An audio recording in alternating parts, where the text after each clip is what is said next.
घराच्या बाहेर पडलो तेवढ्यात आमची बाईक पंक्चर झालेली होती. Hello guys, welcome to the another blog of प्राजके ब्लॉग्स. मी आणि प्रवीण आज निघालो आहे बारामतीला. सकाळी सकाळी नाश्ता करून आम्ही स्वारगेट बस स्टँडवरती पोहोचलो. आम्ही टू व्हीलर घेऊन नाही जाते, टू व्हीलर आम्ही पार्किंगला लावतो आणि तिथून आम्ही बसने प्रवास करणार आहे. आम्ही बारामतीला याआधी कधीही गेलेलो नाही आहे, म्हणजे 2019ला मी गेली आहे बारामतीला, पण मी मोहिनीबरोबर गेली आहे. टू व्हीलरवरती आम्ही गेलेलो नाही आहे, त्यामुळे आम्ही चाललो आहे बसनी. बारामतीचं इथं बसचं बुकिंग काउंटर आहे, तिथे आम्ही तिकिटासाठी थांबलेलो आहोत. तर बारामतीच्या बसची प्रोसेस अशी आहे की तुम्हाला आधीच बसचं तिकीट काढावं लागतं आणि जर बसमध्ये जागा असेल तरच तुम्हाला तिकीट मिळतं. स्टँडिंग तुम्हाला जाता येत नाही आणि जोपर्यंत बस फुल होत नाही तोपर्यंत बस निघत नाही. आम्हाला 21 आणि 22 नंबर मिळाला आणि वातावरण थोडं पावसाचंच होतं. बस जशी भरली त्याच्यानंतर थोड्याच वेळात बस निघाली. पाऊस चालूच होता आणि आम्हाला आज जाऊन परत रिटर्न पण यायचं होतं, त्यामुळे आम्ही लवकरच निघालो होतो. 3 तासानंतर आम्ही पोचलो बारामती बस स्टँडवरती. ह्या बस स्टँडबद्दलच्या खूप रील्स पाहिल्या होत्या, तर खरंच जसं रीलमध्ये दाखवलं आहे तसंच खूप मोठं असं बारामती बस स्टँड आहे. खूप स्वच्छता पण आहे. 50 करोड रुपये खर्च करून हे बस स्टँड बनवण्यात आलेलं आहे. तुम्ही क्लीननेस बघू शकता, चांगली सोय केलेली आहे सगळीकडे. आणि इथून तुम्हाला पुणे, औरंगाबाद, मुंबई, अहमदनगर, सांगली, फलटण इथून तुम्हाला बस अवेलेबल असतात. 5:45 पासून इथलं बस सेवा सुरू आहे. खरंच खूप सुंदर असं बस स्टँड आहे आणि खूप क्लिनिनेस आहे सगळीकडे. हे बस स्टँड 2024ला कंप्लीट झालं आणि 2024 पासूनच हे सगळ्यांसाठी ओपन आहे. तर इथे कॅन्टीन फॅसिलिटी आहे. जे ड्रायव्हर आणि कंडक्टर आहेत त्यांना विश्रामगृहाची पण इथे व्यवस्था आहे. विथ इथे कॅन्टीन फॅसिलिटीज पण आहे. तसंच तिथे 45 शॉप्स आहेत. सगळे काही रेंटवर गेलेले नाही आहेत, त्याच्यातले मोजून 7 ते 8 शॉप रेंटवर गेलेले. तिथून आम्ही निघालो मोहिनीच्या घरी जायला आणि त्याच्या आधी आम्ही मनूला कॉल केला, कारण मोहिनी MIDC एरियामध्ये राहते आणि इथून MIDC एरिया अजून अर्धा तास दूर आहे आणि आम्हाला बसने जाणं थोडं अवघड वाटत होतं. तर मनू आम्हाला तिची टू व्हीलर दे. बारामती खरंच खूप डेव्हलप झालं आहे. रस्ते, झाडी, इव्हन काही ठिकाणी बगीचे आहेत. खूप सुंदर असं केलं आहे. आम्ही पुढे आलो अहिल्यादेवी होळकर शासकीय वैद्यकीय वसतिगृह पण आहे इथे आणि हे गव्हर्नमेंट हॉस्पिटल आहे बारामतीचं. खूप मोठं असं हॉस्पिटल आहे. हे 2019ला पासून सुरू झालं आहे. इथे MBBS, MD आणि MS एज्युकेशन आहे. विथ हॉस्टेल फॅसिलिटीज पण आहे स्टुडंट्सच्यासाठी. तुम्ही ऑनलाईन सर्च केलं की तुम्हाला हॉस्पिटलच्या पूर्ण डिटेल्स मिळून जातील. खरंच खूप मोठं असं हॉस्पिटल आहे आणि सगळीकडे स्वच्छता तुम्ही बघू शकता. खूप स्वच्छ आहे आणि गर्दीही जास्त नाही आहे. मग आम्ही मनूच्या वॉर्डला गेलो. वॉर्डला जाऊन तिच्याकडून आम्ही चावी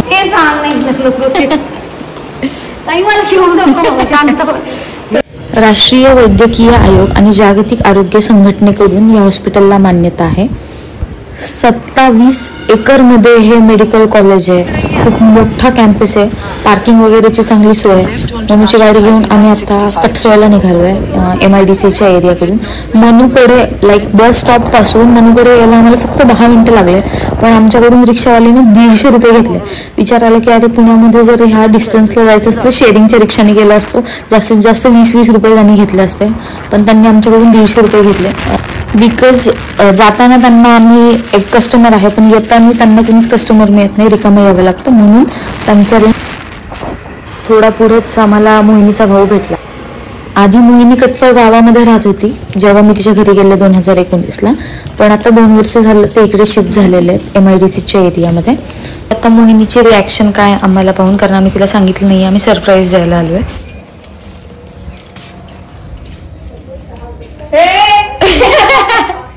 मोहिनी बघितलं तर डबल भीती आहे. तुम्ही दोघं चक्क इथे मोहिनीने ओव्हर ऍक्टिंग केली. ओ माय गॉड, तुम्ही दोघं चक्क, म्हणजे याचा अर्थ मोहिनीला आधीच माहिती होता आम्ही येणार आहे. मोहिनीने नवीन ड्रेस घातला. आम्ही घरी केक न कट करता आम्ही बाहेर केक कट करायला चाललो आहे, कारण मोहिनी आणि भैया म्हटले की आपण बाहेर जाऊयात, म्हणून आम्ही बाहेर जायला निघालो आणि आम्ही आत्ता चाललो आहे वृंदावन हॉटेलला.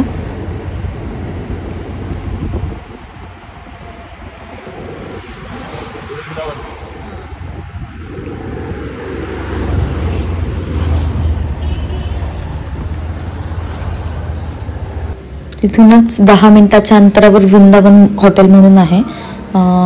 चांगलं आहे हॉटेल, छान आहे. व्हेज आणि नॉनव्हेज दोन्ही पण इथे मिळतं. फोटोज पण इथे खूप छान येतात आणि हे जे सेंटरला जे त्यांनी इंटेरियर केलं ते मला जास्त आवडलं, कारण नॅचरल लाईटमध्ये इथे जास्त फोटो मस्त येतात.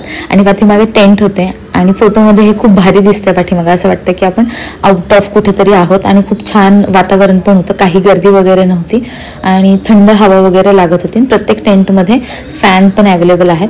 जसं मी बोलले की मला आधी वाटलं होतं की वृंदावन आहे म्हणजे व्हेजच मिळेल इथे, पण इथे व्हेज आणि नॉनव्हेज दोन्ही available. Happy birthday dear Mohini, happy birthday to you. तुला केक कट करता येणार? मोहिनीला वेळ लावला.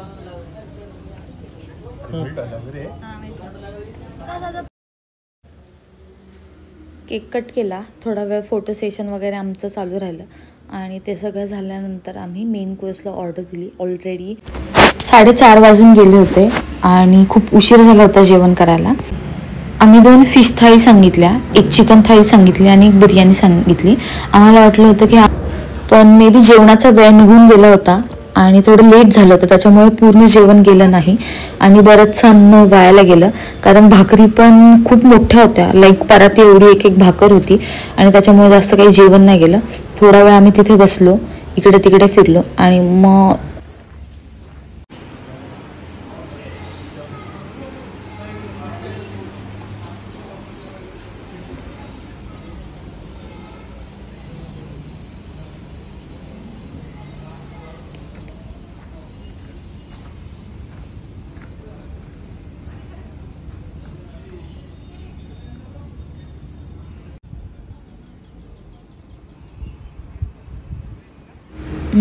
काय नाव होतं याचं, शिट मी विसरले.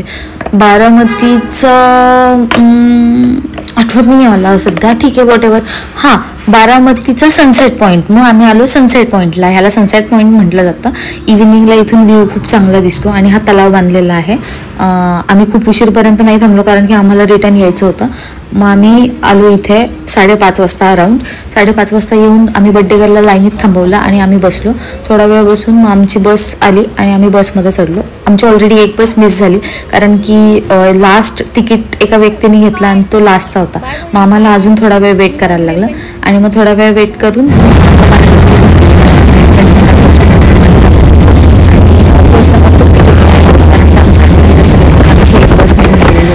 लाईन आमचाच फर्स्ट नंबर होता आणि बस चालू झाली. आम्हाला वाटलं आता ठीक आहे, आपण 9 वाजेपर्यंत घरी पोचू. आणि हवा वगैरे तिकडे खूप फ्रेश एअर होतं, काही गोंगाट नव्हता, काही गर्दी नव्हती आणि खूप फुल स्पीडने गाडी चाललेली होती. मग अंदाजे 9 वाजतील असं वाटलं, पण आमची गाडी बंद पडली. बापरे, आम्हाला एवढं टेन्शन आलं होतं ना की गाडी आता बंद पडली, अजून आपल्याला जायला उशीर होईल कारण पुण्यामध्ये पाऊस चालू होता. आम्ही अराऊंड 9:30 पावणे 10ला घरी, सॉरी 9:45ला आम्ही स्वारगेट बस स्टँडवरती पोचलो आणि ही पिशवी सगळीकडे घेऊन आम्ही फिरत होतो कारण ना प्रवीणकडे बॅग होती ना माझ्याकडे बॅग होती आणि म्हणून आम्ही सगळीकडे पिशवी घेऊन फिरत होतो. मग प्रवीणने मला स्वारगेटला तिथेच जवळ सोडवलं रिक्षा स्टँडवरती. ह्या शेअरिंगच्या रिक्षाने मी धायरी फाट्यापर्यंत आले आणि तिथे येऊन विजयनी मला पिकअप केलं कारण की पुढेपर्यंत ऑटो नव्हत्या. तिथून आम्ही अन्नपूर्णा फूड स्टॉलमधून खायला घेतलं कारण लेट झालं होतं. मला भूक नव्हती म्हणून मी फालुदा घेतला आणि आम्ही घरी आलो. मी इतकी वैतागले होते, माझे पाय खूप दुखत होते. 6 तास झाला आम्ही ट्रॅव्हल करत होतो, बसून बसून खूप जास्त पाय दुखत होते. मी इतकी दमले होते की मला माझी जेवण करायची किंवा काहीच खाण्याची इच्छा नव्हती. मला असं झालं होतं अरे मी कधी झोपणार, कारण 6 तासाचा प्रवास केला, माझे पाय खूप जास्त दुखतात आणि मी खूप थकली आहे. आय डोंट नो वाय, पण मी जेव्हा पण ट्रॅव्हल करते कुठे 1 तास 2 तास तरी पण मी खूप थकून जाते.